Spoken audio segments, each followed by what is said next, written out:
এখন সোশ্যাল সাইটে একটাই কথা ঘুরে বেড়াচ্ছে, গরম। উফ কি গরম! এই গরমে একমাত্র হাই অল্টিটিউড ছাড়া পাহাড়ে গিয়েও কিন্তু শান্তি পাওয়া যাচ্ছে না। মনে হচ্ছে এই গরমে একমাত্র সলিউশন এই সুইমিং পুল, আর সেই সুইমিং পুল যদি হয় এমন একটি মনোমুগ্ধকর পরিবেশের সঙ্গে এইরকম একটি রেস্টুরেন্ট, মানে একই জায়গায় পেয়ে যাচ্ছি সুইমিং পুল আর রেস্টুরেন্ট। গাইস, আমরা একটু বিকেলে এখানে এসেছিলাম। এখানে রয়েছে সুন্দর একটি গার্ডেন, আর সেই গার্ডেনের মধ্যে ছড়িয়ে রয়েছে আলাদা আলাদা করে বসবার জায়গা, সব মিলিয়ে দারুণ এখানকার অ্যাম্বিয়েন্স। আমরা ভুটানের ফুল সিলিং ঘুরে তারপর এসেছি, তাই আমাদের খুব খিদেও পেয়েছিল। কি জানতে ইচ্ছে করছে তো এখানকার লোকেশন? জলদাপাড়া থেকে ফুনসুলিং যাওয়ার পথেই, ফুনসুলিংয়ের আগেই মেইন রোড থেকে ডান দিকে ঢুকে যেতে হবে পাশাখার রাস্তায়। রাস্তাটা কতদিন হয়েছে আমি ঠিক জানি না, তবে এত সুন্দর রোড দেখে মনে হচ্ছে একদমই রিসেন্টলি ওপেন হয়েছে। এই রোডে ঢুকলে পরপর বেশ কিছু রেস্টুরেন্ট পাবেন। আর একটু এগিয়ে যেতে হবে, এই দেখুন এখানে লেখাই রয়েছে পাশাখা আর 2 কিলোমিটার। ঠিক এখানেই আমরা ডান দিকে ঢুকে গেলাম, প্যারাডাইস রিসোর্ট। ভুটান বর্ডারের পাশেই এই রিসোর্ট।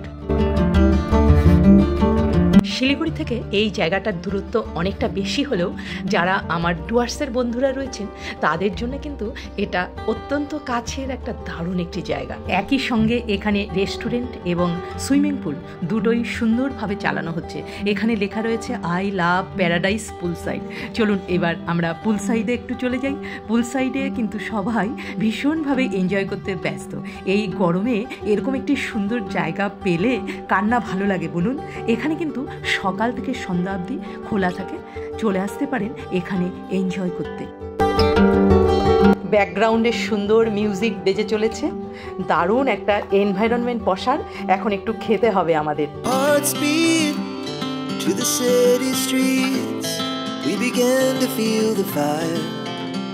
এই তো আমাদের খাবার চলে এসেছে, তবে কথা বলতে বলতে চলে আসেনি, বেশ অনেকটা সময় কিন্তু বসতে হয়েছে এখানে অর্ডার দিয়ে।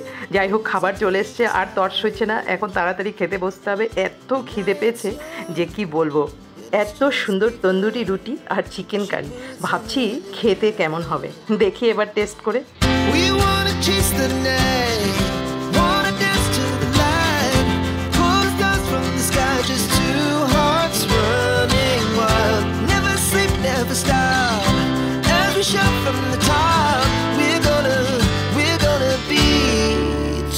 খাবারের টেস্ট খুব ভালো ছিল, দারুণ খেয়েছিলাম। কিন্তু একটা ব্যাপার, আমরা যে চিকেন কারিটা নিয়েছিলাম পরিমাণে খুব কম ছিল, মানে এক প্লেটে একজনের হলেই ভালো হতো। যাই হোক, প্রথমে বুঝতে পারিনি, আর প্রাইসটাও কিন্তু একটু বেশি মনে হলো।